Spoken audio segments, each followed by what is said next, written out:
Un libre journal, vous allez le constater, qui n'est absolument pas placé sous le signe des vacances et du farniente. Il s'agit encore une fois d'un journal de combat avec ce thème, la police et l'armée face aux défis majeurs intérieurs et extérieurs. Alors je reconnais que c'est pas très bisounours comme sujet. J'aurais pu faire plus sexy pour l'été. Bon, écoutez, ça sera pour une autre fois. Mes deux invités qui sont en chair en os dans le studio, mais je vais en avoir d'autres par téléphone. Donc Michel Toris, bonjour. Bonjour. Et Robert Paturel, bonjour. Bonjour. Michel Toris, vous êtes policier, vous êtes syndicaliste. En 2007, vous avez fondé le syndicat France Police, après avoir en 2005 cofondé Action Police CFTC, à partir du syndicat CFTC de la police nationale. Vous êtes militant patriote, puisque membre du Front National depuis 2005. Vous avez été le conseiller de Marine Le Pen pour les questions de sécurité, fonction que vous avez quittée en mai 2012. Auparavant, entre 1999 et 2005, vous êtes passé par le Mouvement pour la France de Philippe de Villiers, dont vous avez été le conseiller sécurité entre 2003 et 2004. Michel Toris, est-ce que mes notes sont à jour, hein? Oui, il y a quelques petites inexactitudes, mais bon, dans l'ensemble, le CV est tout à fait correct. Bon, très bien.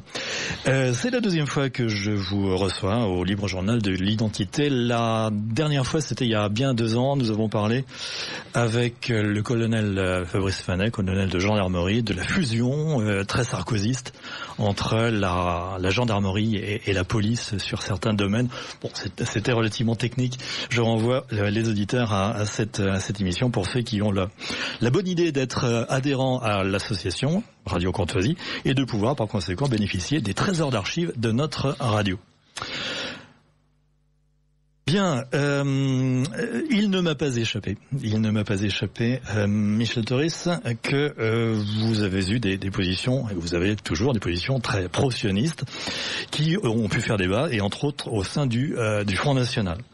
Mais en tout cas, ce midi, je vous reçois comme policier et comme patriote français. Donc encore une fois, cher Michel, soyez le bienvenu au micro de Radio Courtoisie. Merci de votre accueil. Robert Paturel, vous avez été l'un des tout premiers membres du RAID. Ce groupe d'élite de la police nationale. Parallèlement, vous avez mené une carrière de boxeur. Vous avez été 6 fois champion de France de boxe française, on dit aussi savate, et champion d'Europe de cette discipline en 1984.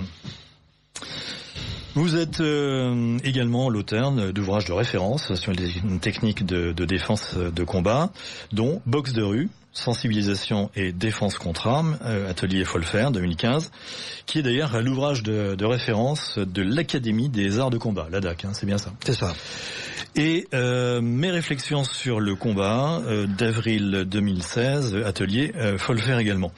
Vous êtes l'auteur de très nombreuses vidéos sur le combat de rue que vous avez largement contribué à populariser.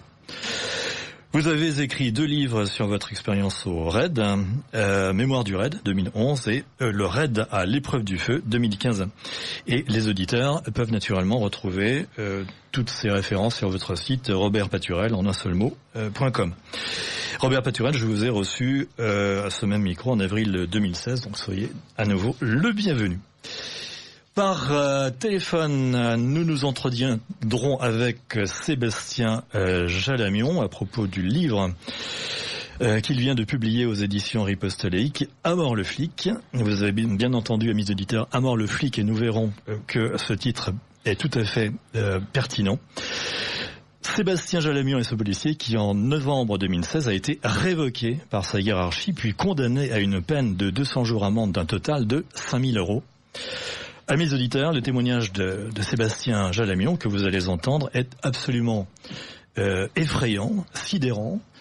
Je vais m'entretenir longuement avec lui par téléphone de l'étranger.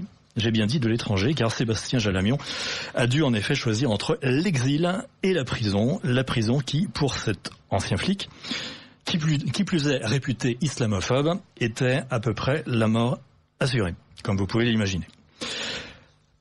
La presse a longuement et fort justement parlé de Liu Xiaobo, ce dissident chinois, prix Nobel de la paix, qui vient de mourir d'un cancer à Pékin. Eh bien, que les journalistes français sachent que des Liu Xiaobo persécutés par le pouvoir politique de leur pays.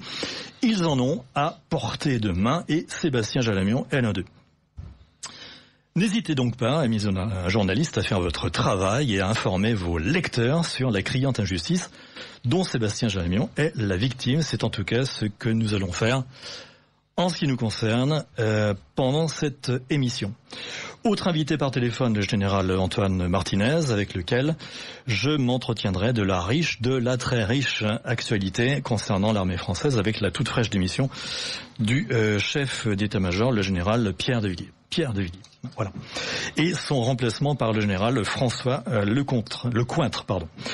Sur cette actualité brûlante, les analyses du général Martinez, ancien plus haut responsable du renseignement français, sont totalement absentes des médias de l'oligarchie. Et enfin, toujours par téléphone, Pierre Cassand nous parlera d'un anniversaire important dans la lutte des patriotes français, les 10 ans de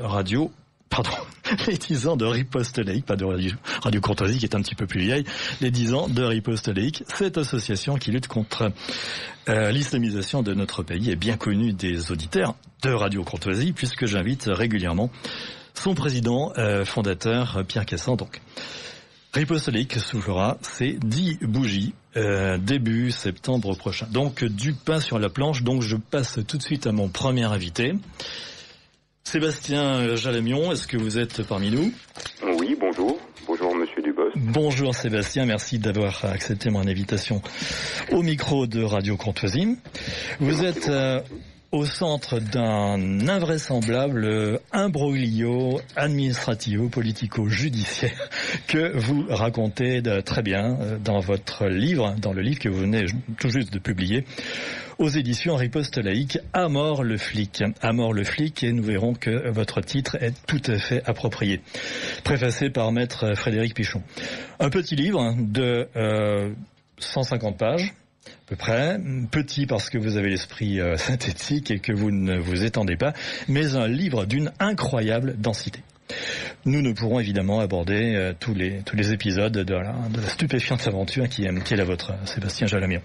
Commençons par le commencement. En 2011, vous êtes brigadier chef de la police nationale. Vous êtes très apprécié de votre hiérarchie. Mais, vous allez voir pourquoi, amis auditeurs, vous êtes aussi un amoureux des lettres. Des belles lettres, Sébastien Jalamion. Vous décidez d'ouvrir un compte Facebook anonyme. Cette précision est importante. C'est-à-dire que de l'extérieur, on ne peut pas savoir que c'est vous qui êtes aux commandes. Jusqu'à présent, vous allez me dire, on ne voit pas le problème. Effectivement, un policier qui est amoureux des belles lettres et qui ouvre un site, pourquoi pas. Sauf que la descente aux enfers va arriver très vite. Sébastien Jalamion, pouvez-vous raconter comment aux auditeurs de Radio Courtoisie ? Oui, alors dans un premier temps, si vous me le permettez, j'aimerais quand même saluer la présence de mes collègues sur votre plateau, en l'occurrence Robert Paturel, qui est à mes yeux non seulement un homme d'action, mais un grand flic qui a su prouver son engagement au-delà de sa carrière, en prenant notamment position en faveur de ce mouvement dont vous avez sans doute entendu parler, celui des policiers en colère. Oui, nous allons en parler, bien sûr. Et voilà, vis-à-vis desquels il n'a pas hésité à répondre présent pour un temps. Et ça prouve qu'il a parfaitement conscience de la réalité de ce qu'est la police nationale aujourd'hui. Par ailleurs, je tiens à saluer donc la présence de mon collègue Michel Toris, qui a, comme vous l'avez souligné, pris l'initiative de créer un jeune syndicat, en l'occurrence France Police, oui. Qui se veut justement faire un syndicalisme un peu autrement face à ces grandes centrales syndicales qui co-gèrent la police nationale depuis de nombreuses années, pas toujours en faveur de l'intérêt général des fonctionnaires. Alors concernant ma situation, comme vous l'avez expliqué, effectivement, j'avais créé, comme beaucoup de fonctionnaires de police, un compte Facebook, réseau social qui se targue d'avoir 33 millions d'abonnés actifs en 2017 en France, et de manière anonyme. Et a priori, une page Facebook qui n'avait pas de rapport directement avec vos activités de policier. Absolument aucun rapport. C'était au contraire pour moi une sorte de violence. Récréation, oui. C'était l'occasion, de pouvoir échanger sur des thèmes culturels. Vous l'avez dit, je suis un amoureux des belles lettres et donc j'avais créé un site littéraire dont je relayais l'actualité sur cette page. Et de fil en aiguille, j'ai accepté un certain nombre d'amis réels, on va dire, d'amis ou de connaissances, de collègues de travail en particulier. Et je me suis exprimé en septembre 2014 sur mon profil Facebook suite à l'enlèvement et à la décapitation de notre compatriote Hervé Gourdel en Algérie, qui avait fortement marqué les esprits puisqu'il répondait à un appel de l'État islamique d'assassiner des sales et méchants Français. Et là, force est de constater qu'un groupe d'islamistes avait répondu à cet appel et fait, par cet assassinat particulièrement ignoble, allégeance à l'État islamique. Et donc, ça avait suscité, comme beaucoup d'événements, une vague de réactions sur les réseaux sociaux. Et j'ai fait partie de ces gens qui avaient réagi assez sèchement, critiquant l'attitude de ces personnes, vilipendant la religion dont ils se réclament, et publiant des photos, par exemple, du calife al-Baghdadi, dont on nous apprend, paraît-il, la mort pour la 7e fois, avec représenté dans le viseur d'un fusil sniper. Enfin bref, tout le monde y est allé de son... Donc un photomontage, bien sûr. Voilà, un photomontage, bien entendu, mais qui traduisait une certaine, je dirais, indignation légitime. Bien sûr. Et une de mes collègues de travail étant présente au sein de mes amis Facebook, a cru bon d'alerter ma hiérarchie, et tout est parti de là. Vous pouvez donner son prénom ? Alors, je peux donner son prénom, je ne donnerai pas son prénom parce qu'elle est encore en fonction et par conséquent, je ne suis pas dans une attitude de délation ou de vengeance. Bon, elle s'appelle Warda, mais je ne donnerai pas son nom. Bien sûr, tout à fait. Dans le livre, je ne cite aucun nom. Oui, en effet. Si, Monsieur Albert Doutre, on prend bien pour son Warda. Parce qu'il est à la retraite. Voilà. Ah, d'accord. Sinon, vous n'auriez pas cité son nom. C'est une question de loyauté. D'accord, bien sûr. Si vous voulez, je n'ai pas dans l'optique d'écrire un livre visant à régler mes comptes. Il s'agit d'un témoignage. Il s'agit d'un témoignage d'une situation vécue et qui, comme vous l'avez souligné, est assez ubuesque. Les premiers retours que j'ai sont un peu unanimes, en ce sens que c'est un peu kafkaïen, sauf que c'est du vécu. Oui, voilà, on a vraiment l'impression de lire le procès de Kafka, sauf que là, c'est une expérience tout à fait réelle. Mais c'est aussi invraisemblable de procédure. C'est très procédurier. Vous êtes d'abord commis devant une commission disciplinaire. Ensuite, vous allez nous raconter ça évidemment. Mais on a vraiment l'impression d'une énorme machine qui broie les hommes. C'est l'impression que donne votre livre. Alors, je crois que c'est pas seulement une impression, c'est une réalité. C'est une réalité, mais en tout cas, vu de l'extérieur, c'est exactement l'impression que rend votre... Je tiens à insister sur un point. Tous les éléments, en fait, qui sont relatés dans le livre, vous l'avez dit avec un style assez procédural, on se refait pas, sont des éléments factuels. Mais bien sûr, non, mais c'est justement ce qui donne cette impression de machine qui broie. C'est-à-dire, c'est totalement mécanique. Alors, si vous voulez, au-delà de ce témoignage, certes, ça attire l'attention sur une réalité, mais j'insiste sur le fait que je ne suis qu'un exemple parmi d'autres. J'imagine bien, et vous avez pris la parole pour expliquer ce que vous avez vécu. Ce qui m'a motivé à coucher noir sur blanc mon périple, mes péripéties, on va les appeler comme ça, c'est la conscience du fait que je ne suis pas le seul, loin de là, et dans l'espoir que ça puisse encourager mes collègues qui se retrouvent dans des situations quasi similaires. À prendre la parole également, oui. Soit à prendre la parole si ça peut les aider, soit à tenir le coup, à garder la tête haute, et surtout à relativiser les choses. Et à ne pas commettre, comme malheureusement j'ai pu en connaître au cours de ma carrière, un geste fatal. Vous savez, nous avons dans la police nationale plus d'une 50aine en moyenne de policiers qui mettent fin à leur jour par an, ce qui est un chiffre qui n'évolue pas malgré les mesures de prévention, et systématiquement c'est un petit peu l'omerta sur ce phénomène. On a tendance à considérer que c'est parce que nous faisons un métier difficile ou parce que ce sont des fonctionnaires de police qui sont confrontés à des problèmes personnels. Mais de plus en plus de mes collègues laissent une lettre ou décident de passer à l'acte en service, et ça ne laisse aucun doute quant à la relation entre le malaise qu'ils vivent et leur hiérarchie. Et alors, je ne voudrais pas non plus tomber dans la caricature, c'est-à-dire laisser entendre que l'ensemble de la hiérarchie policière serait à l'image de celle de ce directeur Albert Doutre qui a pour le moins ruiné ma vie.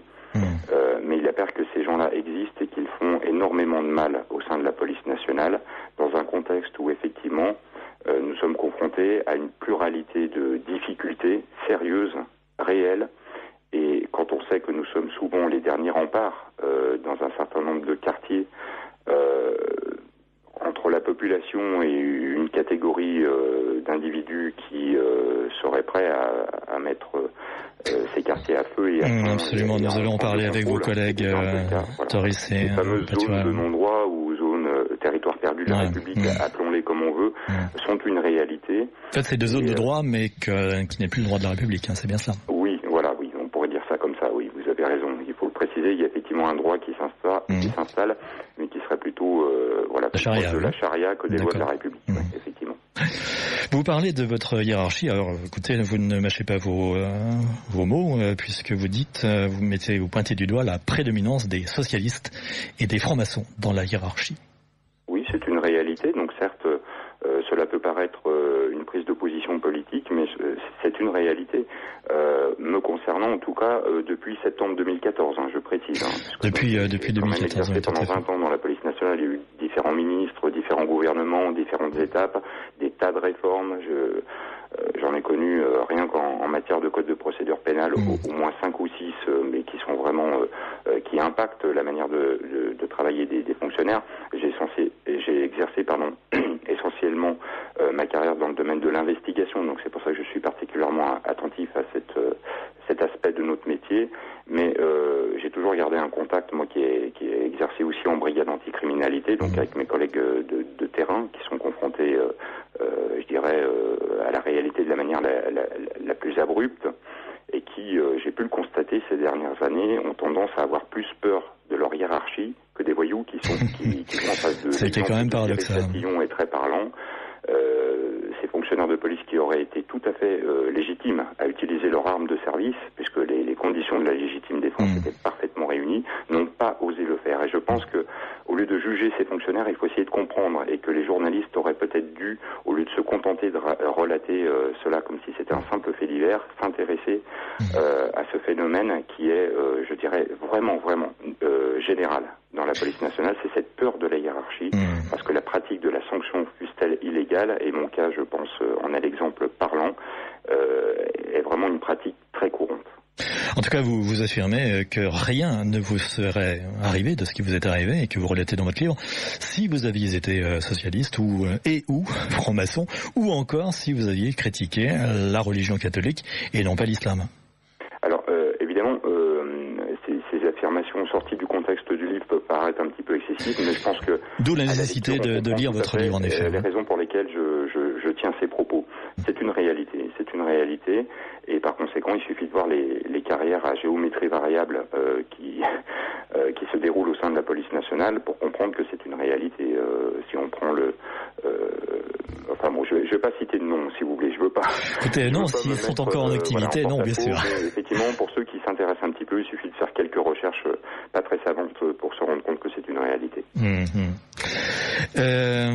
Sébastien Jérémion, vous êtes de droite, je crois que c'est tout à fait clair quand vous décrivez votre parcours politique, RPR, UMP, puis Front National, dont vous serez bientôt... actuellement, oui. Et Ciel actuellement, et vous serez d'ailleurs, enfin vous avez été plutôt, candidat du Front National à des élections locales. Et c'est peut-être... Non, j'ai été candidat effectivement sur une liste d'hiver droite dans la excusez-moi, d'accord, donc je voulais aller trop rapide. J'étais cadre du FN 69 plus précisément. D'accord, vous étiez cadre du FN 69, mais vous ne vous êtes pas présenté sous l'étiquette FN, d'accord, très bien. Donc c'est peut-être ça qu'on ne vous pardonne pas dans votre hiérarchie, j'imagine. Écoutez, le prouver me semble difficile. Oui, bien sûr. Mais il est clair que ça a pesé dans la balance. En tout cas, il y avait bien une raison pour laquelle j'ai été l'objet d'un tel acharnement. Il est clair que mes orientations politiques extra-professionnelles, puisqu'il est hors de question, bien entendu, lorsque nous sommes en service, d'exprimer des opinions politiques quelconques, de faire part. Voilà, je fais bien le distinguo entre le citoyen que je suis en dehors du service et le policier que je dois être lorsque que je suis confronté à différentes situations. Il est clair que nous sommes une police républicaine neutre qui ne fait pas de discrimination en fonction des origines, des religions, etc. Donc j'insiste sur ce point. L'ensemble des faits qui me sont reprochés sont extra-professionnels, n'ont rien à voir avec ma façon de servir. Vous êtes tellement de droite, Sébastien Jalamian, qu'il y a une suspicion de dérèglement mental à votre rencontre.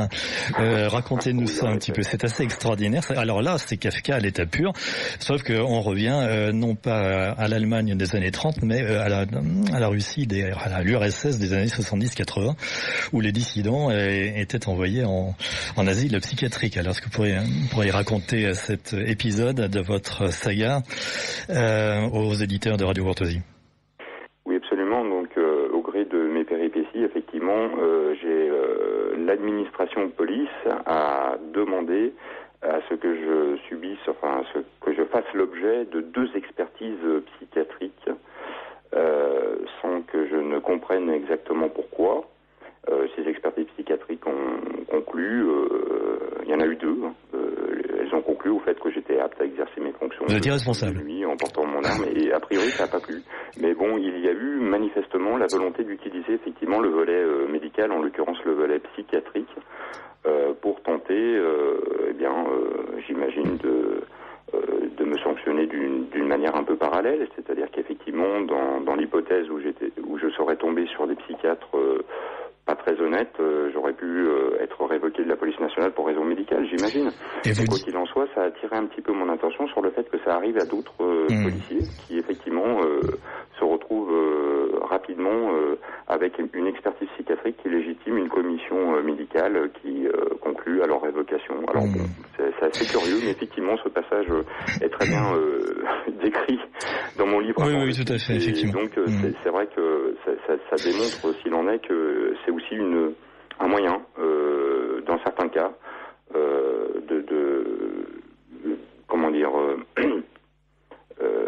mettre une étiquette, sur un élément dont on veut se débarrasser, en espérant qu'un médecin psychiatre puisse apporter de l'eau au moulin, quoi. Et vous dites même que si l'expertise médicale et psychiatrique vous est défavorable, c'est une manière pour la hiérarchie de se protéger si jamais vous commettiez un acte, soyons clairs, donnons les mots exacts, si vous suicidiez.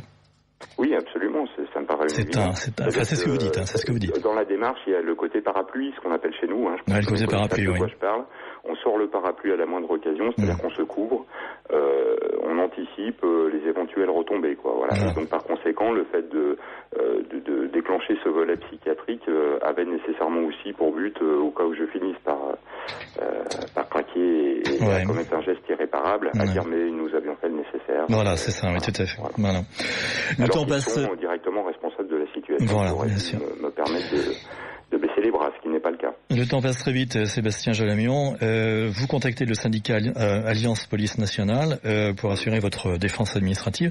Est-ce le bon choix? Alors, il faut savoir... Je suis en train d'avoir un clin d'œil avec votre collègue Michel Toris, président de France Police.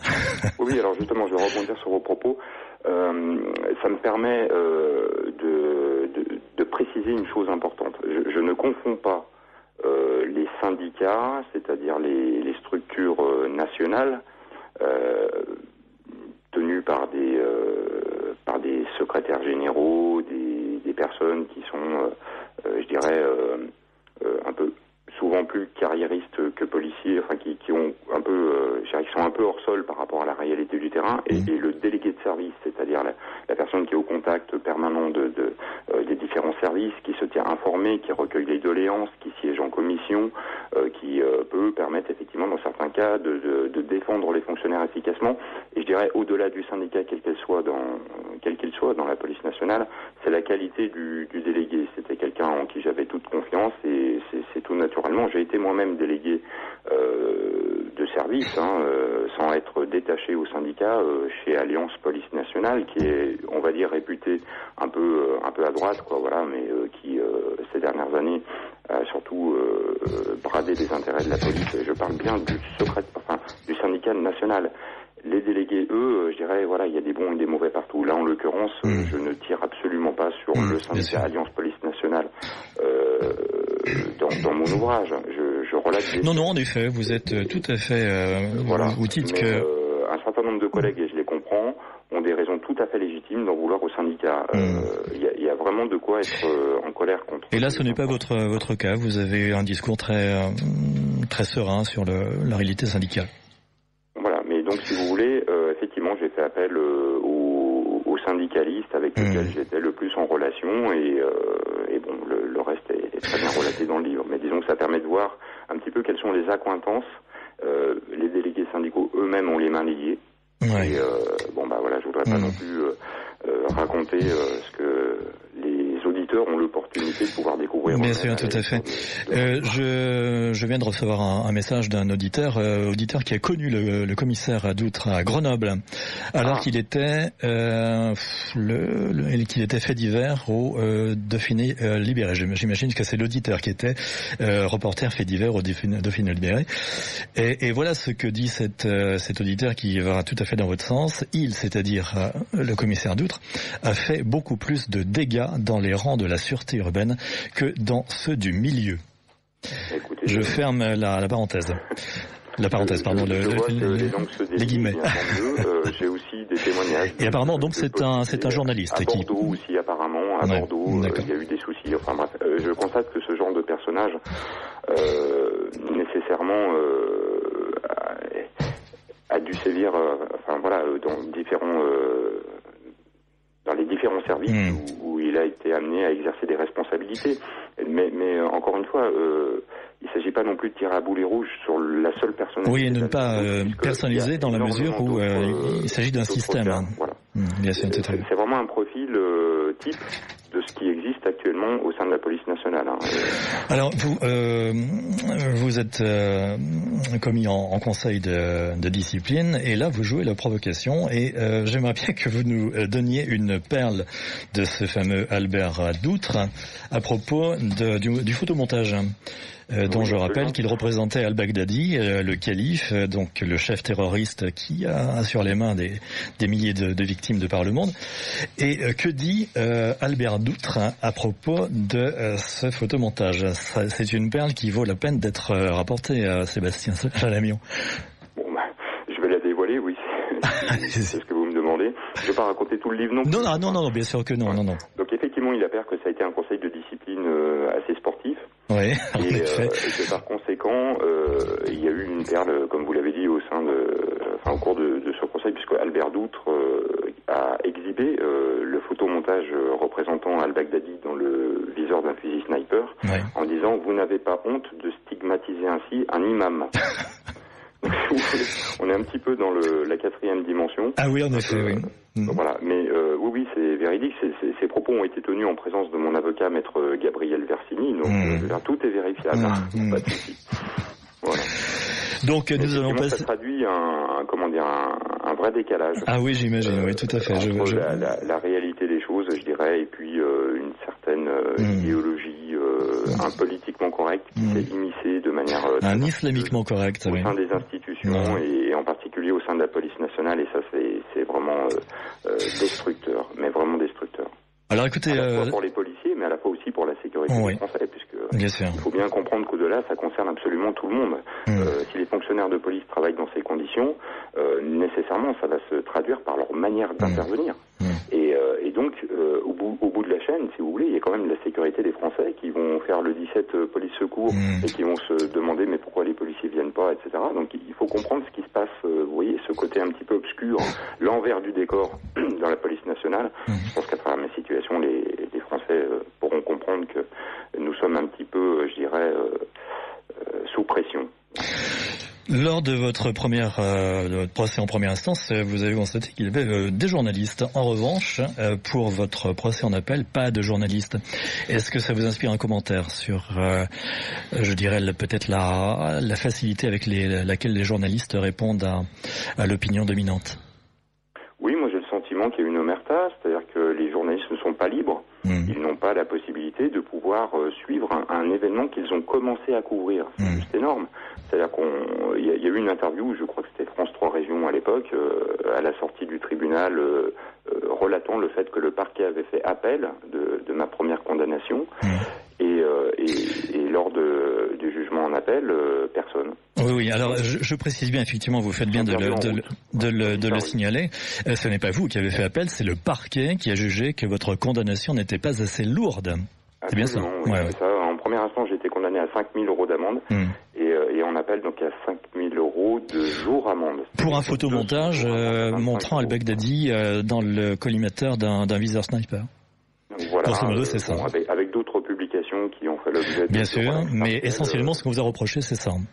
Oui, et d'ailleurs, j'ai été la Cour d'appel a confirmé ma condamnation s'agissant de cette publication en particulier, en précisant que j'aurais dû préciser en dessous qu'il s'agissait de M. al-Baghdadi, le leader de l'État. Oui, c'est vrai. Si vous aviez, par exemple, montré une photo de Staline, il fallait bien préciser ceci est Joseph Staline. Oui, bien sûr. Absolument, oui, c'est un peu ça. Et ne pas jouer les Magritte en disant ceci n'est pas une pipe, bien sûr. Voilà, tout à fait. C'est un peu ça, oui. Voilà.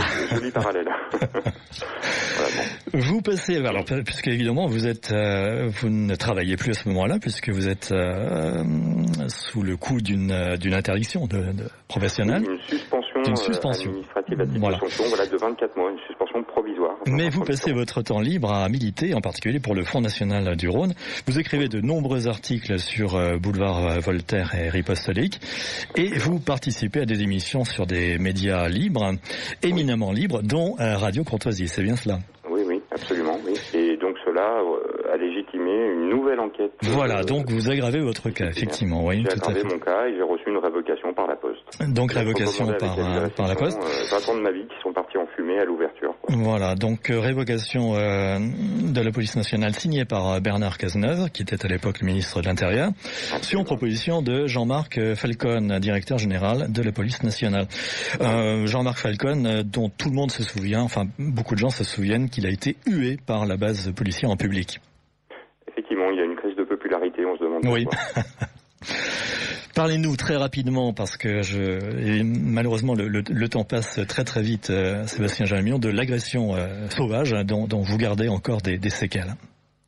Oui, alors effectivement, il y a eu cet épisode où je me trouvais dans les rues de Lyon et où j'ai été agressé de manière assez étrange s'agissant du mobile en fait. Parce qu'il ne s'agissait pas de vous voler apparemment. Oui, non, j'ai été donc violenté par deux individus qui m'ont projeté au sol et ils m'ont asséné des coups à hauteur du visage, des coups particulièrement violents. Ça a duré quelques secondes puisqu'il y a eu l'intervention d'un tiers qui a fini par les mettre en fuite. Et là, j'ai été sérieusement blessé. Je raconte cela dans mon livre. J'ai été opéré. On m'a mis donc plusieurs plaques métalliques dans le visage pour le reconstruire. Et en fait, il y a eu un curieux sabotage de l'enquête de flagrance au départ. L'enquête préliminaire a pu suivre son cours et au final, ils ont été interpellés 1 an après. Et mystère, statu quo sur leur motivation, sur les raisons de leur présence et sur leur mobile. Le temps de la garde à vue, si vous voulez, n'a pas permis à ces individus d'être clairs à ce sujet. Ils ont été jugés et condamnés, jugés en comparution immédiate. Et condamné respectivement à 3 mois et 6 mois de prison avec sursis. Avec sursis, ce qui est quand même invraisemblable compte tenu de votre condamnation à vous. Mais c'est symptomatique, je dirais, du 2 poids 2 mesures. Bien sûr, tout à fait. Voilà. Donc, pas de pourvoi en cassation, puisque la Cour de cassation vous signifie la non-admission de votre cas, donc l'appel devient définitif. C'est ça. Et vous dites, mais évidemment vous n'avez aucune preuve, c'est une simple coïncidence sans doute, qu'une des dernières décisions de Manuel Valls en tant que Premier ministre, ça a été de placer la Cour de cassation quasiment sous tutelle du gouvernement. Donc à partir de ce moment-là, il n'y a plus d'indépendance de la justice. Alors c'est très curieux parce que c'est quand même quelque chose qui touche, je dirais, à la séparation des pouvoirs, à l'équilibre des institutions, et peu de gens l'ont souligné, l'ont fait remarquer. Je crois que, mis à part quelques voix comme celle de Philippe Bilger, ont pu dénoncer cette situation. Mais alors que c'est quelque chose qui est unique depuis la naissance de la Ve République, finalement, une actualité en chassant une autre, eh bien tant pis, voilà. Il y a le contrôle du gouvernement sur la Cour de cassation, c'est pas bien grave, etc. Alors, bien entendu, je ne saurais dire de manière formelle s'il y a un lien de causalité. Ça n'est pas probable, effectivement, mais on peut se poser la question du moins. Le pourvoi n'a même pas été examiné, c'est-à-dire qu'il a été rejeté en fait, voilà, mais ça a eu pour effet, disons, effectivement, de rendre définitive la décision de la Cour d'appel. Donc vous avez reçu un avertissement de la Direction générale des finances publiques, vous devez vous acquitter de 5 000 € d'amende avant le 4 juillet 2017, donc la date est tout à fait récente, sous peine d'incarcération. Votre budget, on peut l'imaginer, est grevé par des frais de justice importants, vous êtes sans emploi, sans ressources depuis plusieurs mois, vous n'avez donc le choix qu'entre la prison et l'exil. Oui, alors je l'ai découvert un peu à mes dépens, puisque n'étant pas non plus spécialiste de toutes les procédures s'agissant des exécutions de peine, j'ai pris attache avec les services de justice pour savoir s'il y avait moyen de payer en plusieurs fois cette lourde amende. Et en fait non, il n'y a aucune possibilité. C'est-à-dire que vraiment le 4 à minuit, à défaut de paiement, j'encours immédiatement 200 jours d'emprisonnement. Et sans recours possible. D'accord, sans recours possible, effectivement, puisque c'est ce qui est incroyable, c'est qu'en fait, les malfrats peuvent être condamnés avec sursis, alors que vous êtes, si vous ne payez pas, vous êtes absolument incarcéré. Il n'y a pas d'échappatoire possible. Ça va même au-delà, puisque figurez-vous que en France, depuis de récentes réformes, la peine d'emprisonnement ferme, lorsqu'elle est inférieure à 24 mois, ne donne pas lieu à une mesure d'incarcération, mais à une politique d'aménagement de peine. C'est le juge d'application des peines qui va définir un contrôle judiciaire au cas par cas. Ça peut être une obligation de soins, une obligation de trouver un emploi, de suivre une formation, que sais-je encore. Mais on a la certitude, en dessous de 24 mois de prison ferme, de ne pas aller en prison. Donc imaginez que si j'avais été condamné à 6 mois ferme, j'aurais été certain de ne pas y aller. Alors qu'avec ce système de jour-amende... Jour-amende, vous êtes obligé d'y aller, oui, tout à fait. Voilà. Question naïve, Sébastien Jajamion, comment vous aider? Réponse en achetant votre livre, évidemment. Alors oui, alors je tiens à préciser que j'ai dû donc quitter la France pour éviter cette situation... Oui, vous avez choisi l'exil, en effet, oui. Donc je me trouve actuellement, effectivement, à l'étranger, d'où j'espère réunir la somme nécessaire pour me tirer d'affaire. Il ne s'agit pas de partir en cavale. Je n'ai qu'un objectif, c'est de me mettre en conformité avec la justice française. Mais là, force est de constater que l'urgence m'a amené à quitter mon propre pays, ce qui est quand même quelque chose d'assez aberrant et qui aurait dû attirer l'attention d'un certain nombre de médias. Tout à fait, oui. Tout à fait, effectivement. La liberté individuelle, la grande démocratie, les droits de l'homme. Eh bien là, force est de constater que... oui, bien sûr. C'est un non-événement, on va dire, un policier français qui échappe, qui fuit son pays pour échapper à la prison, ça passe comme une lettre à la poste. C'est quelque chose de complètement banal, c'est vrai qu'on voit ça tous les jours. Mais bon, écoutez, chacun ses responsabilités. Moi, quoi qu'il en soit, je suis dans cette optique-là d'essayer de réunir la somme et qu'effectivement, la manière légale et honnête de le faire, c'est effectivement la vente de mon livre, sachant que 10% c'est un contrat d'auteur classique, 10% des ventes me seront reversées aussi des droits d'auteur. Alors c'est une façon de m'aider, effectivement. Alors la prison, c'est-à-dire pour vous la mort à peu près certaine, puisque vous êtes un ancien flic, et qui plus est réputé islamophobe. Donc là vous... Mais il est clair qu'un ancien policier... Il y a peu de chances que vous en sortiez vivant, en effet. Oui. Voilà. Alors en plus, au vu de la réputation qui m'est faite désormais, c'est-à-dire celle de... on va dire le mot que tout le monde emploie, c'est-à-dire islamophobe. Donc étant étiqueté islamophobe, ancien policier derrière les barreaux, donc il y a deux possibilités, soit on me jette en pâture à la population carcérale, soit on m'isole complètement, comme l'a été par exemple le commissaire Néret lorsqu'il a fait 8 mois de détention provisoire à la santé, il était donc à l'isolement, c'est-à-dire, je vous traduis, c'est une cellule de 3 mètres par 2 avec une demi-heure de promenade en étant seul par jour. Donc voilà les conditions. Donc il faut déjà tenir psychologiquement, oui, tout à fait. Voilà. Donc c'est vrai que c'est mérité pour des publications Facebook, je comprends. Bien, et comment est-ce qu'on achète votre livre, Sébastien Jajamion? Écoutez, à ma connaissance, donc il est en vente sur Amazon, mais force est de constater qu'il est régulièrement en rupture de stock. Très bien. Ce qui est tant mieux. Très bien. Oui, tant mieux. Mais bon, les commandes restent possibles, et sinon directement auprès de la boutique Riposte Laïque. Riposte Laïque, un éditeur très courageux. Très bien, c'est parfait. Écoutez, Sébastien Jalamion, vous restez en ligne puisque maintenant je vais avoir un entretien avec vos deux collègues Michel Toris et Robert Paturel sur des sujets naturellement où vous êtes parfaitement à même de répondre et d'apporter vos commentaires. Avec plaisir. Bien, donc Michel Toris et Robert Paturel, le malaise policier pour parler le langage de nos amis journalistes. Malaise à coup sûr grandissant. Est-ce que de nouvelles manifestations de policiers sont prévisibles à la rentrée selon vous, Robert? Je pense. Là, j'ai des contacts réguliers avec le MPC, le mouvement des policiers en colère, que j'avais un petit peu côtoyé à une époque. Et je suis parti parce que je préférais que les jeunes prennent la suite. Et puis voilà, ils m'avaient demandé de les accompagner au début parce que j'avais un nom, ils disaient, et puis que je représentais quelque chose au niveau de la police. Et que j'étais tout à fait en accord avec leurs revendications, et puis voilà quoi. Donc je pense qu'il y aura le mouvement continue. J'ai régulièrement Maggie au téléphone qui est la présidente du MPC qui me tient informé. Vous avez aussi ce mouvement des femmes des policiers en colère qui a pris la suite. Donc c'est pas prêt de s'arrêter à mon avis. C'est plein d'énergie, c'est des groupes qui sont pleins d'énergie, des jeunes pleins d'allant, et puis je pense que ça va continuer. Je tiens à embrasser mon ami Sébastien Jalamion. Je sais ce qu'il supporte actuellement et et les misères qu'on peut lui faire. On a déjà vécu des choses comme ça avec d'autres collègues. Je me rappelle d'un Franck Ginca, par exemple, à une certaine époque, et puis des Laurent Coinca, des gens qui sont poursuivis comme ça. On se croirait vraiment dans certains pays à une certaine époque. Et c'est pas facile, quoi. Je sais que c'est pas facile. Et puis bon, moi, ce que je voulais dire déjà au départ, c'est déjà je n'ai aucune carte politique, même si on m'apparente souvent plus à droite qu'autre chose. Mais par exemple, je voulais dire une chose, c'est qu'au niveau des ministres de l'Intérieur, un des meilleurs ministres de l'Intérieur qu'on a eu, c'était un ministre de gauche, qui s'appelait Jox. Donc, vous voyez qu'au niveau politique, je suis assez, comment dirais-je, je me laisse pas. Communique. Voilà, exactement. Et par contre, quand j'ai des choses à dire, je les dis, et puis quelle que soit la personne qui est en face.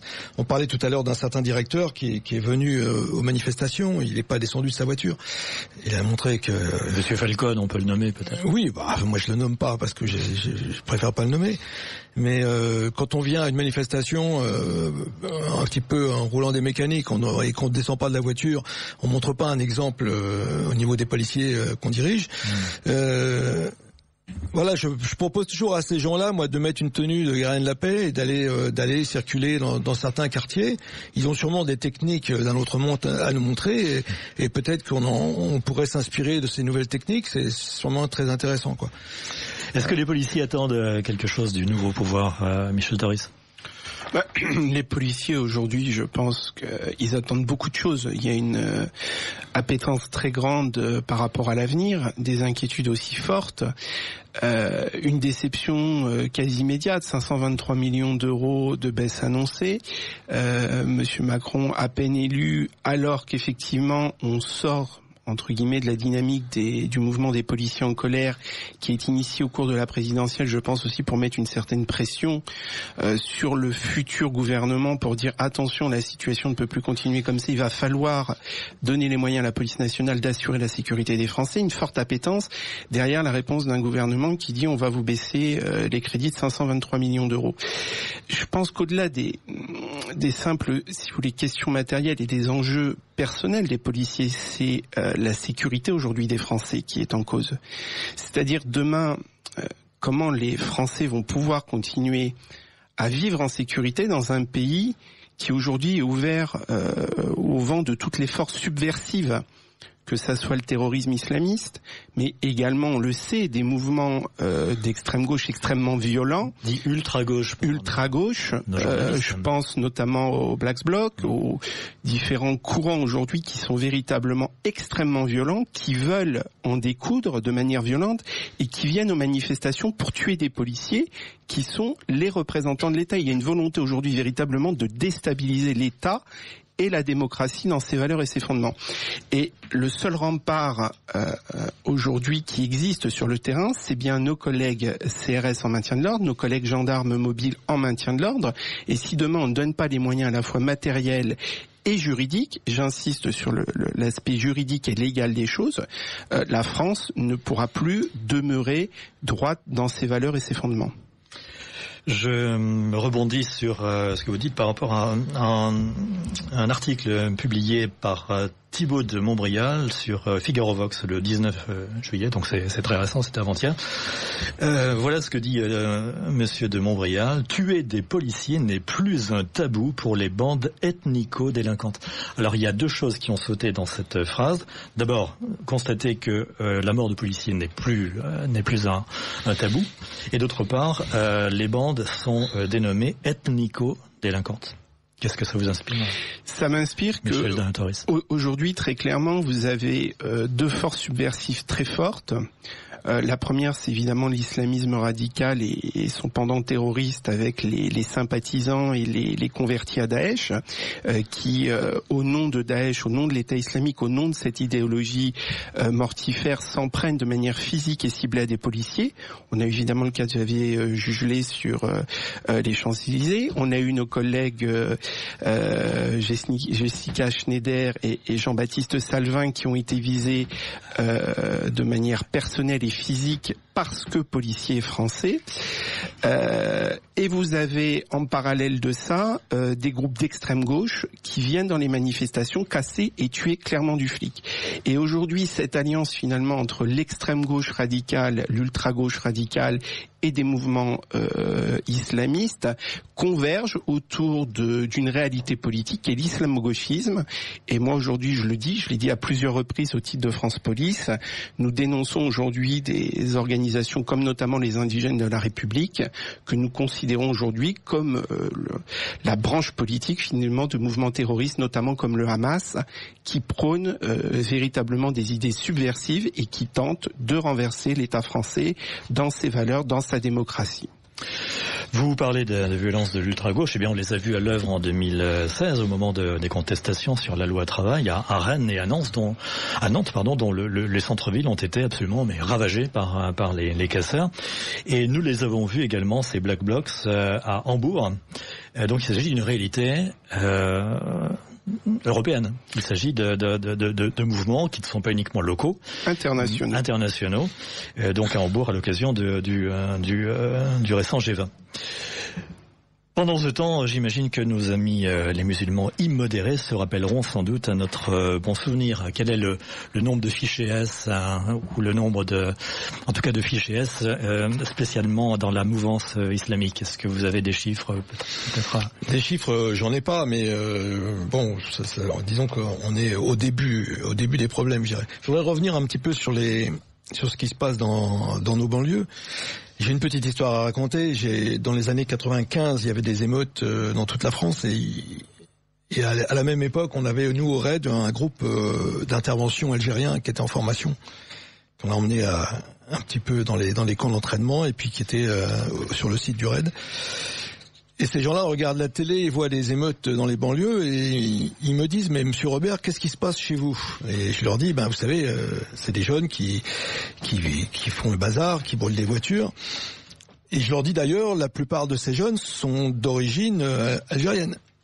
Et là, le gars, il me regarde, il me dit: mais monsieur Robert, vous avez déjà vu, vous, des voitures qui brûlent à Alger? Point à la ligne. En effet, écoutez, monsieur Robert, comme vous dites, une petite pique d'un auditeur: le meilleur ministre est Jox, je tombe des nues. Vous souvenez-vous de la machination de l'affaire de Carpentras? Ah, oui, peut-être. Il a raison. Oui, effectivement, il a tout à fait raison. Et je m'en veux de ne pas avoir réagi. Politiquement, c'est vrai. Oui.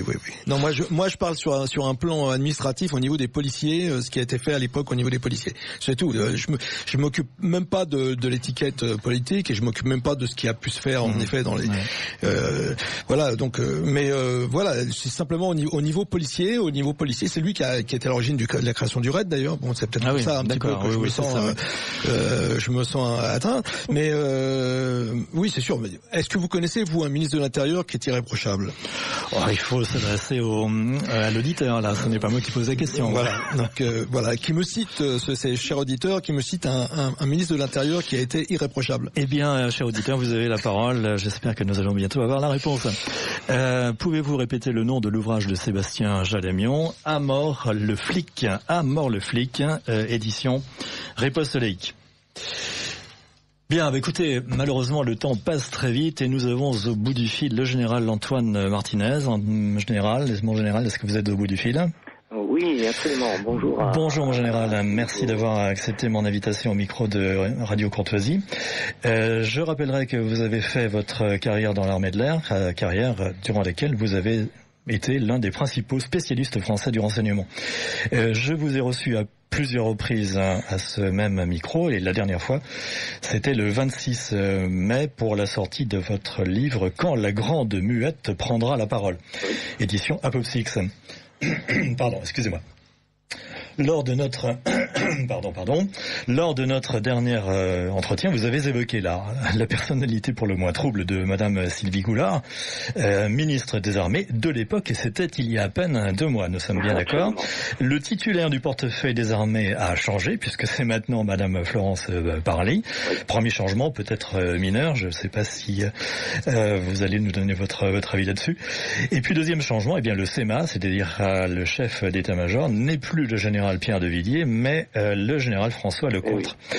Donc 2 changements quand même importants dans le paysage, et ce sont surtout les circonstances de ce deuxième changement qui posent problème, puisque alors que le candidat Macron avait promis de porter le budget de l'armée à 2% du PIB, eh bien le président Macron commence par un coup de rabot de 850 millions, et vous avez entendu Monsieur Toris parler d'une baisse importante également du budget dans la police.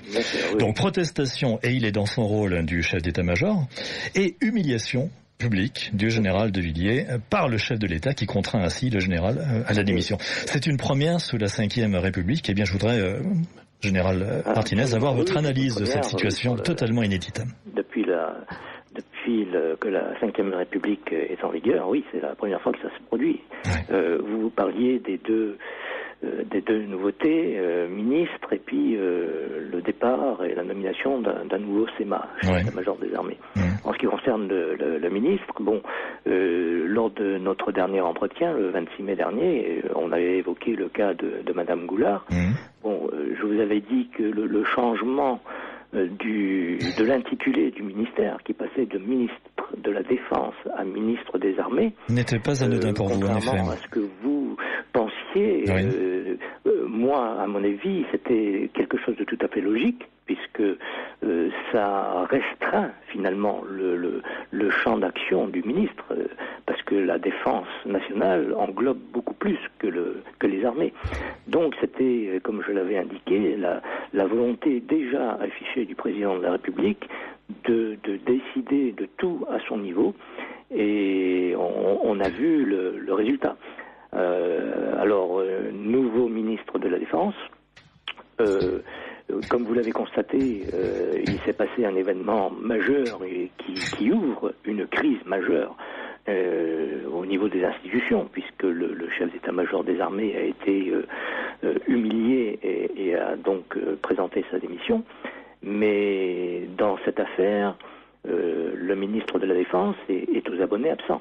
Donc ça confirme bien ce que je disais, c'est que le ministre des Armées, son rôle va être au cours de ce quinquennat de gérer un budget uniquement, puisque toutes les décisions majeures sont prises par le président, puisqu'il a bien insisté lors de son discours aux armées le 13 juillet dernier, que c'était lui le chef. Ouais. Donc c'était clair. Je suis votre chef, a-t-il dit.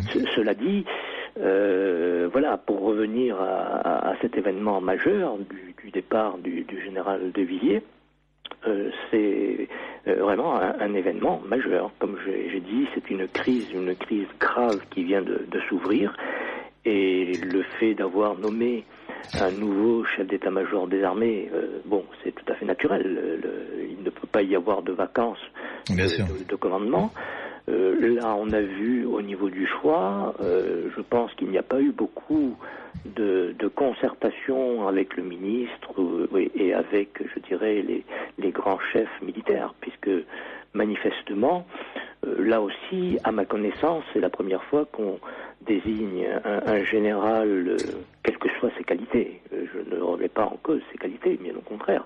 Mais c'est la première fois, à ma connaissance, qu'on nomme un général 2 étoiles. Donc François Lecointre, se retrouve le lendemain en accompagnant le président à Istres, sur la base aérienne de Istres, avec ses 5 étoiles. Donc voilà. Peut-être faisait-il partie d'une génération un peu plus jeune. Vous voyez ce que je voudrais rapprocher auprès, disons, nous avons un président plus jeune, donc peut-être que le président a voulu là aussi marquer son empreinte. En tout cas, pour revenir sur son discours du 13 juillet aux armées, je l'ai déjà dit, je l'ai écrit d'ailleurs, vous avez pu le constater au cours de mon dernier éditorial.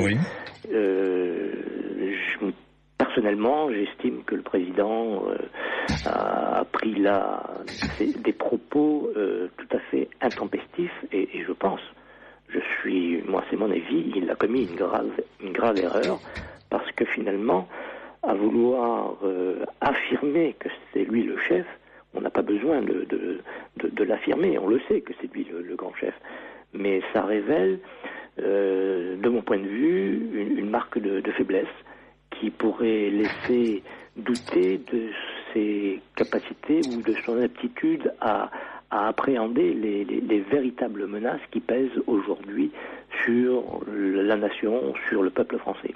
Et lors de de la discussion avec les précédents interlocuteurs, on a bien vu que de sérieuses menaces pèsent non seulement sur nos soldats à l'extérieur, puisqu'ils exposent leur vie et qu'on ne leur donne pas les moyens adaptés, mais le problème est beaucoup plus large que cela.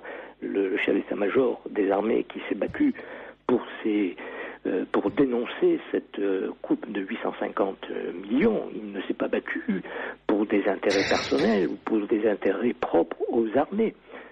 C'est un problème qui concerne la nation française.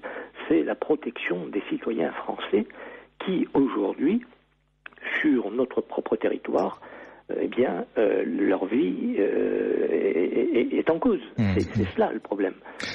Je lis votre éditorial que vous venez de mentionner, Général Martinez.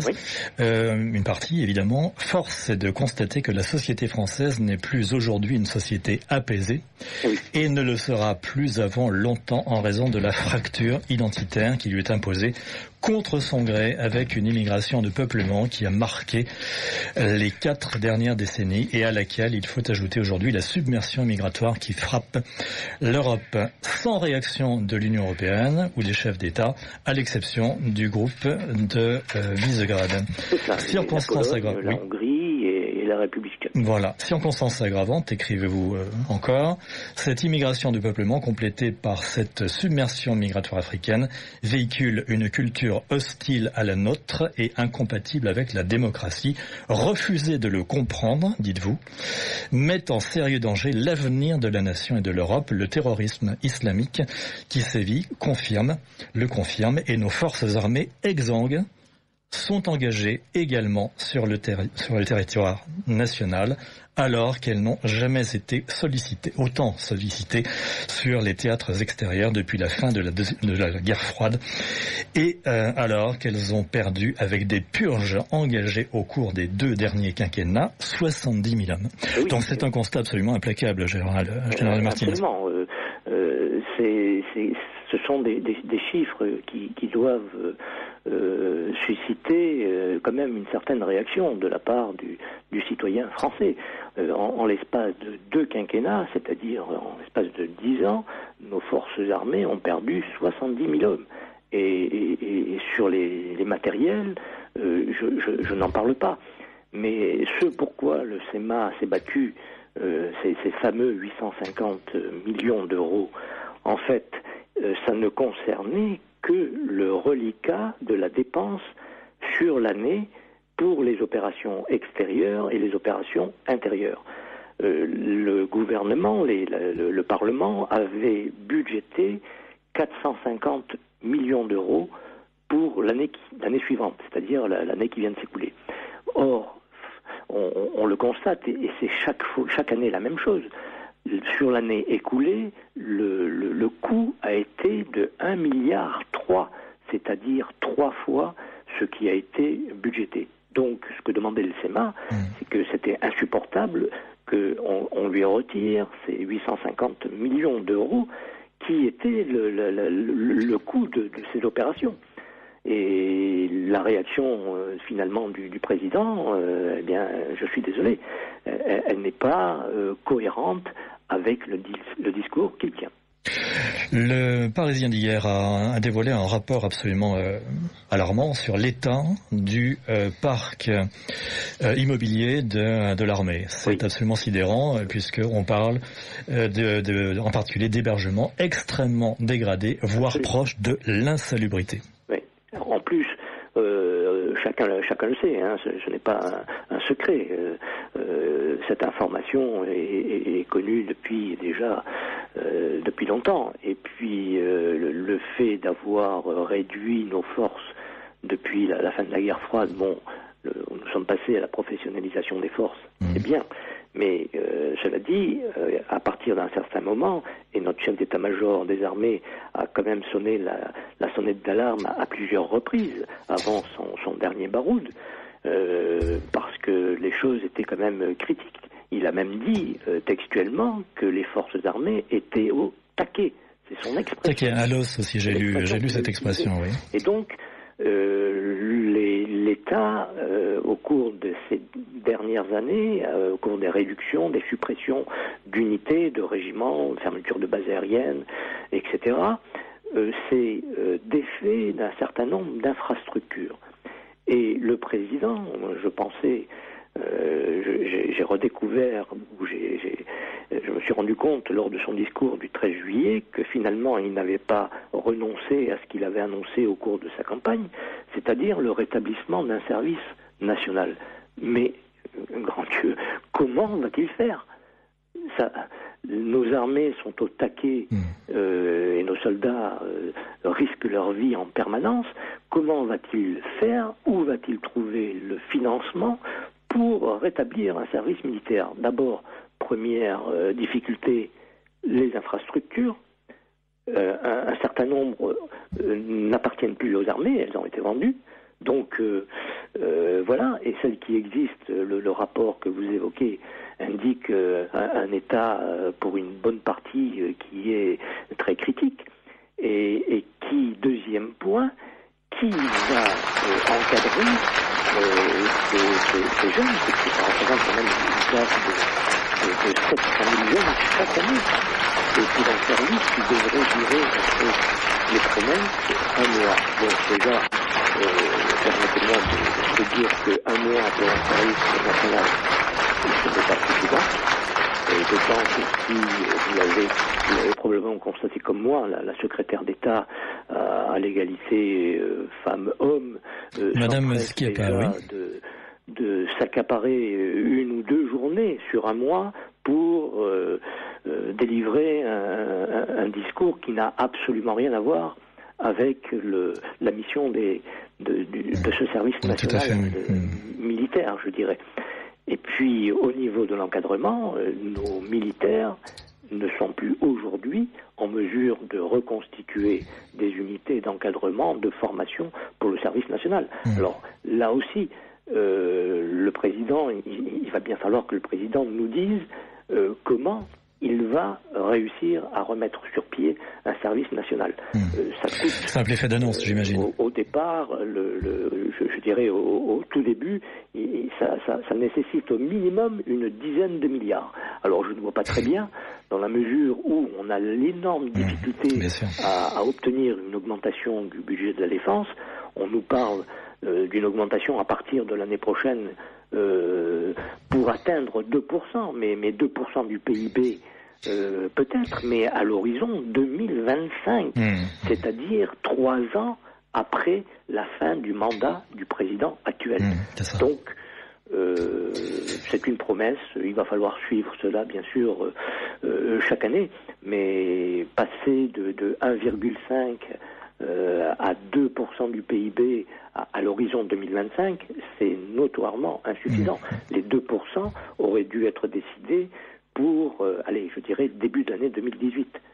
Parce que sinon, le retard que les forces armées ont pris, ne serait-ce qu'au niveau de la livraison des matériels adaptés, parce qu'on le voit bien dans les théâtres d'opérations extérieures, nos soldats, comme je l'ai dit, risquent leur vie, et combien de cercueils va-t-on devoir ramener aux Invalides pour une cérémonie funèbre? Les véhicules actuels, blindés, certes, mais ils ont plus de 40 ans d'âge, et sur des mines, des moyens sophistiqués d'aujourd'hui, eh bien, malgré le blindage, nos militaires risquent leur vie. On l'a vu d'ailleurs dès l'enclenchement, je dirais, de l'opération Serval, si vous vous souvenez, en janvier 2013, le premier mort français sur le théâtre au Mali, donc, un lieutenant pilote d'hélicoptère de Gazelle qui a réussi à sauver son équipier en réussissant, avant de décéder, de poser son hélicoptère. Mais si nous avions, à ce moment-là, au lieu de déployer des gazelles qui ne sont pas du tout adaptées pour la mission qui était celle du Mali, si nous avions déployé des tigres, l'hélicoptère Tigre, eh bien, ce pilote, ce lieutenant, ne serait pas décédé, il serait aujourd'hui toujours vivant probablement. Voilà, c'est un exemple, mais le chef d'état-major, moi j'estime que je salue son abnégation, son sens du devoir et de l'honneur. C'est un grand soldat, et d'ailleurs son départ, si vous avez pu le constater peut-être. Oui, il a été salué par les soldats, oui. Qui ont circulé. Son départ a été, de la part de l'ensemble de ses subordonnés sur place, à Paris, a été, je dirais, grandiose. Oui, tout à fait, absolument. Il a quitté triomphalement le ministère des Armées, tout à fait. Un message d'auditeur dans le Parisien d'hier, en gros titre, La grogne dans l'armée. Cet auditeur pose la question, y a-t-il les mêmes problèmes et grognes dans la police? Là, je me tourne vers vos collègues de la police. Robert Paturel. Oui, de toute façon, il y a toujours eu un peu de la... Restez en ligne, bien sûr. Il y a toujours eu un peu de grogne dans la police. Moi, je suis rentré en 76. Déjà en 76, je me rappelle du commissariat rue de la Pompe, pour les anciens, ils doivent s'en rappeler. Commissariat qui sentait l'urine et qui, avec le local poubelle juste à côté. Et c'était vraiment, c'était des choses, c'était impraticable pour la police à l'époque, quoi. Et il y a toujours eu des problèmes. Quand il y a une autorité qui vient visiter un commissariat, on prend les plus belles voitures, on les met devant, et les voitures en mauvais état, on les cache, quoi. On essaie toujours de glisser. On met un coup de peinture, un petit coup de peinture blanche partout, et puis on fait attention après on va quand même flécher le parcours que doit prendre le ministre ou l'autorité pour éviter de l'emmener dans certains coins sombres. Donc on a toujours glissé le problème sous le tapis, comme toujours, quoi. Le mot que j'ai le plus entendu dans l'administration, c'est pas de vague. D'accord. Donc quand vous avez une autorité, un directeur de police ou un préfet qui arrive quelque part, j'ai vécu la chose à La Réunion, moi, pendant 4 ans. J'étais au GIPN de La Réunion. La première fois où je prends une voiture pour faire une ronde avec la BAC, parce qu'on faisait BAC de jour, étant au GIPN, je dis tiens, emmène-moi dans la cité. Il me dit non, je peux pas aller dans la cité parce que le directeur il veut pas. Alors je dis ah bon, moi je te dis d'y aller, on y va, quoi. Résultat, on trouve une moto volée, des jeunes qui partent en courant, 3-4 cyclos volés. Quand je suis en train de taper le rapport, il y a quelqu'un qui arrive en courant, c'était le directeur départemental de la sécurité publique. Il me dit, Monsieur Paturel, vous êtes nouveau, vous le savez pas, mais allez pas dans ces quartiers-là. Je dis pourquoi? Il me dit parce que vous la voyez, il y a eu le bazar, donc on va être obligé si j'envoie ne serait-ce qu'une grenade lacrymogène, je suis obligé d'en référer à Paris, et alors là je me fais démonter, quoi. Donc voilà, enfin la police c'est ça maintenant. C'est-à-dire que dès que vous faites quelque chose, vous faites, par exemple, si le gars il avait réagi, qu'il avait envoyé les collègues qui mettent un peu d'ordre dans cette cité, il avait des problèmes après pour les nouvelles mutations, parce il montait pas au grade supérieur, il se faisait sabrer tout de suite. Donc c'est toujours le problème actuellement. Michel Toris, est-ce que vous imaginez, c'est ce qu'en tout cas la question que pose cet auditeur, une convergence des grognes de l'armée et de la police? Est-ce que ça vous paraît possible? Oui, je pense qu'on a des métiers. C'est un défi majeur pour le pouvoir. On a des métiers, si vous voulez, on a des synergies communes. Maintenant, il faut savoir qu'on a quand même des institutions qui sont très différentes. L'armée dépend du ministère de la Défense, a vocation à protéger la France sur les théâtres d'opérations extérieurs, même si effectivement aujourd'hui les militaires sont impliqués. Voilà, même si aujourd'hui c'est vrai que les militaires sont impliqués dans Vigipirate. L'armée n'a pas de syndicat.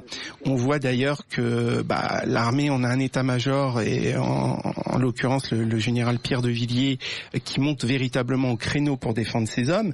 Dans la police nationale, c'est différent. Normalement, c'est les organisations syndicales et les représentants du personnel qui sont censés effectivement défendre les intérêts de l'institution. Maintenant, c'est vrai que nous, on est un petit peu déçus, si vous voulez, étonnés que par exemple, par rapport à cette baisse annoncée de 523 millions d'euros, on n'ait pas eu un Pierre de Villiers au sein de la police nationale, un haut gradé de la police nationale qui lui aussi soit monté au créneau pour défendre les intérêts de l'institution. Donc vous voyez, au niveau de la mentalité, il y a quand même des disparités dans la mentalité des différents états-majors. Maintenant, sur le fond, il est vrai que les problèmes que nous connaissons au sein de la police nationale sont d'ordre matériel, comme le rappelait Robert Paturel, tout ce qui est lié aux véhicules, aux locaux, mais ils sont surtout pour nous liés aujourd'hui à un problème juridique. C'est-à-dire que le statut, les règles de la légitime défense, on considère aujourd'hui qu'elles ne sont plus adaptées par rapport aux nouvelles menaces contemporaines et notamment à cette montée du terrorisme. On considère aussi avec les affaires notamment Théo aujourd'hui que véritablement les policiers sont jetés en pâture. Là encore, mon organisation syndicale dénonce une manipulation autour de l'affaire Théo d'organisation de groupuscules d'extrême gauche qui utilisent un fait divers pour tenter de stigmatiser l'ensemble d'une profession. Et bien relayé par les médias. Et bien relayé par les médias. Il suffit d'aller consulter sur les réseaux d'extrême gauche et notamment le site du nouveau parti anticapitaliste. Vous verrez des prises de position qui sont liées à l'affaire Théo. On vous explique on est dans un état policier, que la police est violente. Et finalement, quand vous regardez bien cette forme de démantèlement aujourd'hui de la police nationale et de l'armée française par finalement une baisse drastique des coupes, des moyens, des coupes budgétaires absolument aberrante compte tenu de la situation actuelle, ce démantèlement aujourd'hui, il s'inscrit dans une volonté depuis des décennies de la gauche, de l'extrême gauche, de dire que finalement l'armée c'est pas bien, la police nationale c'est pas bien, tout ça c'est contre les libertés individuelles. On est véritablement aujourd'hui dans l'idéologie qui est prônée par les no-borders, un monde sans frontières, un monde sans police, un monde ouvert où l'immigration n'a pas de contrôle, où la police n'aurait plus le droit de faire son travail. Sauf que on voit très bien que, si vous voulez, ce monde entre guillemets magique, merveilleux des bisounours, d'un monde sans frontières où tous les peuples se mélangent, ne conduit qu'au chaos. Et on est en train aujourd'hui de libaniser clairement la France par l'installation d'une mosaïque de peuples qu'on n'est pas capable aujourd'hui d'assimiler. On imbrique des communautés les unes aux autres sans leur donner les moyens aujourd'hui de s'assimiler, et on va aller dans les années à venir dans des troubles graves. On le voit aujourd'hui, je crois que c'est un ministre socialiste qui le disait, des Molenbeek en France, on en a un certain nombre, même si effectivement on en parle peu. Donc si vous voulez, la situation aujourd'hui, simplement réduire le problème de la police nationale à des crédits et un problème matériel, n'est pas prendre en compte, si vous voulez, l'ensemble réel de la situation. On a effectivement besoin de matériel, on a besoin d'hommes, mais on a aussi besoin d'avoir un État, d'avoir une population qui fait confiance à sa police. On en discutait tout à l'heure en off avec Robert Paturel et vous-même. On sait très bien, dans la police, moi, j'ai 20 ans de boîte, j'ai jamais vu un passage à tabac, j'ai jamais vu aucun collègue. Ça fait partie de la légende noire. Non, mais c'est aberrant. Quel policier va le matin au travail pour se dire c'est formidable, je vais passer des gens à tabac. On est des démocrates, on est des gens respectueux de la personne. Quand on s'engage dans la police nationale, c'est pour protéger la population, c'est pas pour agresser les gens. Donc si vous voulez, cette légende aujourd'hui qui est colportée et qui est relayée par un certain nombre de médias, et je pense que François Hollande fait une erreur majeure quand il va rendre effectivement visite sur le lit d'hôpital de Théo, parce que quelque part c'est envoyer un signal à la population en disant la police nationale a commis une faute, donc je suis au chevet chevet d'une victime qui est victime d'une violence policière, d'une faute de la part de l'État. Or, l'enquête n'a pas pour l'instant abouti. On ne sait pas quelles seront les conclusions de la justice et de l'enquête. Donc comment, à un moment donné, le chef de l'État peut, si vous voulez, mettre en porte-à-faux le principe de présomption d'innocence pour nos collègues qui sont aujourd'hui mis en cause dans cette affaire. Laissons la justice faire son travail, attendons que les décisions de justice soient rendues et ensuite chacun pourra en tirer les conséquences qu'il souhaite. Sébastien Jalamion, vous êtes encore en ligne ? Non, apparemment.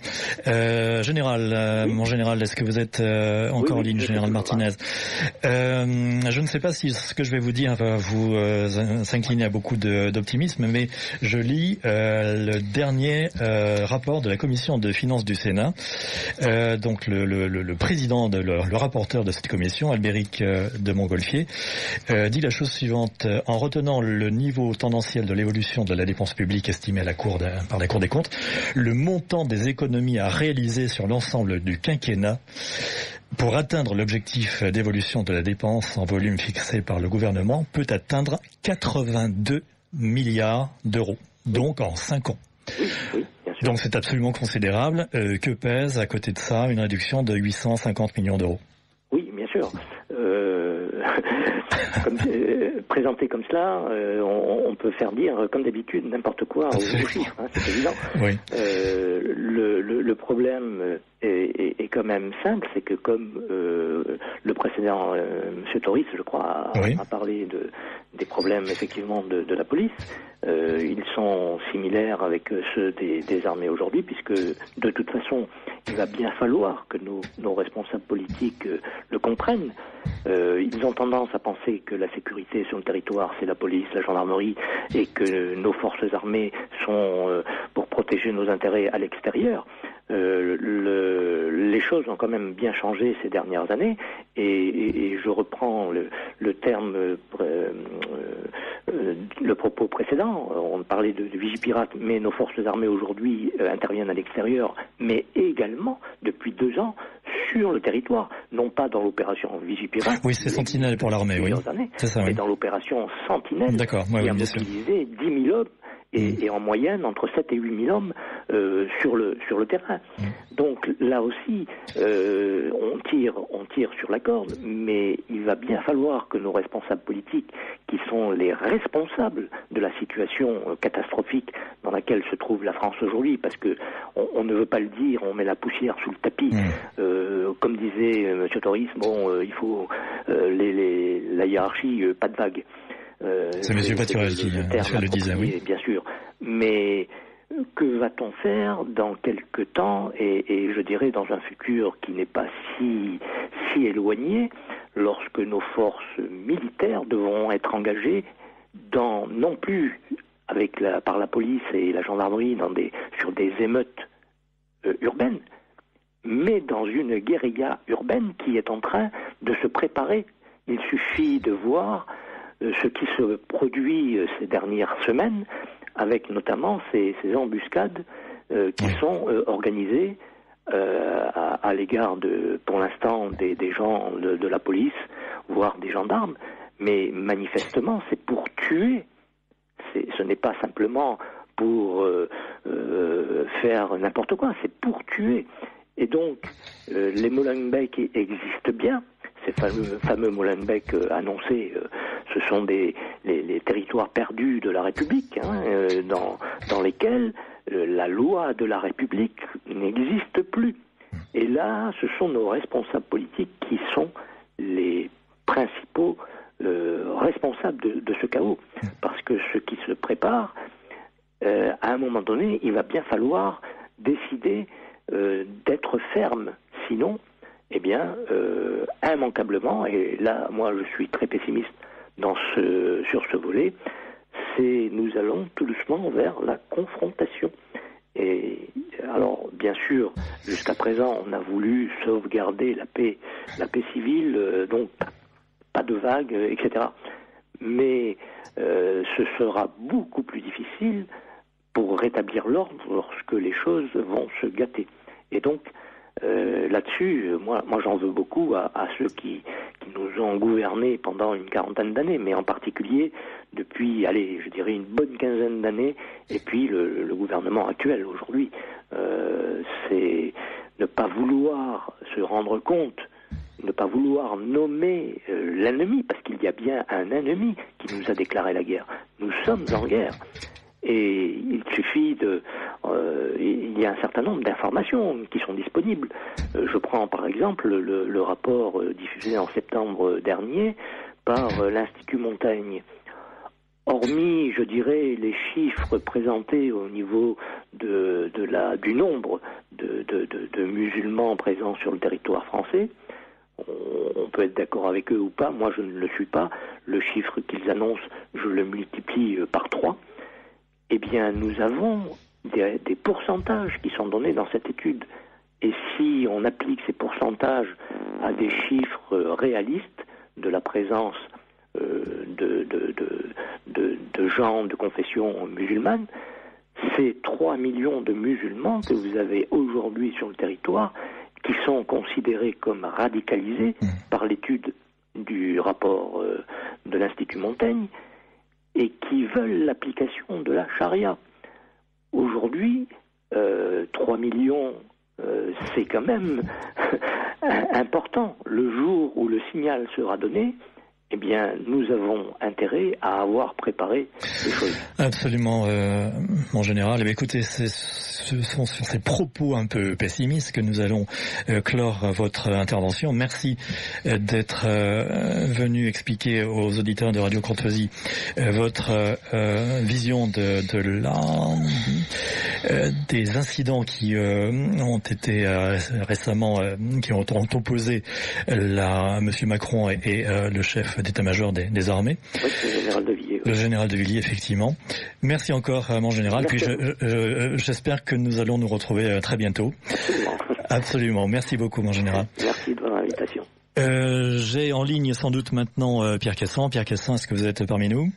Oui, bonjour à vos invités. Voilà, écoutez Pierre Cassan, je suis un petit peu désolé de vous réserver la portion congrue, mais vous avez constaté que mes invités étaient très bavards. Ils avaient beaucoup de choses à dire et des choses, je crois, intéressantes, n'est-ce pas ? Et des choses passionnantes, je me suis régalé à vous écouter. Eh bien écoutez, vous êtes très indulgent Pierre Cassan, désolé de vous imposer 3 minutes exactement pour nous annoncer les 10 ans de riposte laïque. Eh bien, ça sera le 2 septembre 2017 à Rungis. Oui. Donc les 10 ans de riposte laïque. Eh bien, écoutez, ça sera de 10h du matin à 18h avec un gâteau d'anniversaire à 18h avec du champagne qui va couler à flot. Faut quand même garder les traditions. Oui, absolument, vous avez raison. Oui. Et puis, des interventions, c'est d'abord l'esprit, c'est l'unité, c'est l'union de tous les patriotes. Oui. Depuis 10 ans, on a travaillé sans sectarisme avec des familles de patriotes totalement différentes et on souhaite vraiment les retrouver un petit peu ce qu'on appelle la famille riposte laïque. Alors le matin, ça sera de 10h à midi, ça sera un petit peu le rappel des moments qui ont compté dans notre histoire, le procès de Fanny Truchelu, tenancière d'un gîte condamnée pour avoir demandé à 2 femmes voilées de retirer leur voile dans les parties communes du gîte. Ce seront les prières musulmanes dans les rues de Paris que Riposte laïque a révélé aux alentours de l'année 2008. Ça sera l'apéro saucisson pinard, bien sûr. Ce seront les excellent souvenir, dites donc, tout ça. Ah là, ça nous rajeunit pas. Ce seront les assises internationales 6 mois plus tard. Oui. Voilà, le grand moment de riposte laïque. Vous avez encore 1 minute, Pierre Cassan. Très bien. Alors, parmi les intervenants, parmi nos intervenants, nous aurons tous les amis Renaud Camus, Karim Ouchik, Karl Lang, Richard Roudier, Jean-Yves Le Gallou, naturellement Sébastien Jalamion, que je salue, et nous espérons qu'il sera présent, Jean-Yves Le Gallou, l'avocat Frédéric Pichon, mais aussi nous espérons Emmanuel Ménard, qui a fondé Boulevard Voltaire et avec qui nous avons toujours eu une bonne relation. Nous espérons Tatiana Festerling, porte-parole de Pegida et aujourd'hui présidente de Forteresse Europe. Nous espérons Fabien Engelmann, le député conseiller général et maire de Hayange, et puis pas mal d'amis, et naturellement tous les amis sont invités à tenir des tables pour distribuer leur matériel militant et l'offrir à tous les participants. Vous avez encore 5 secondes, 3/10. Hein. Eh bien, bienvenue à tous les amis. C'est le 2 septembre, et parfait. Fin d'émission. Merci Pierre Castan. Eh bien, écoutez, le technicien me fait les gros yeux, donc nous allons nous acheminer vers la fin de cette émission. Je rappelle que je recevais Michel Toris, policier et président du syndicat France Police, Robert Paturel, ancien du RAID, auteur d'ouvrages et de vidéos sur le combat de rue. Entraînez-vous, amis auditeurs, le combat anti-racaille peut venir d'actualité. Sébastien Jalamion pour la sortie de son livre À mort le flic, édition Riposte laïque, et le général Martinez, président des Volontaires pour la France, et finalement, un dernier, Pierre Castan, président de Riposte laïque. Amis auditeurs, à dans 8 semaines.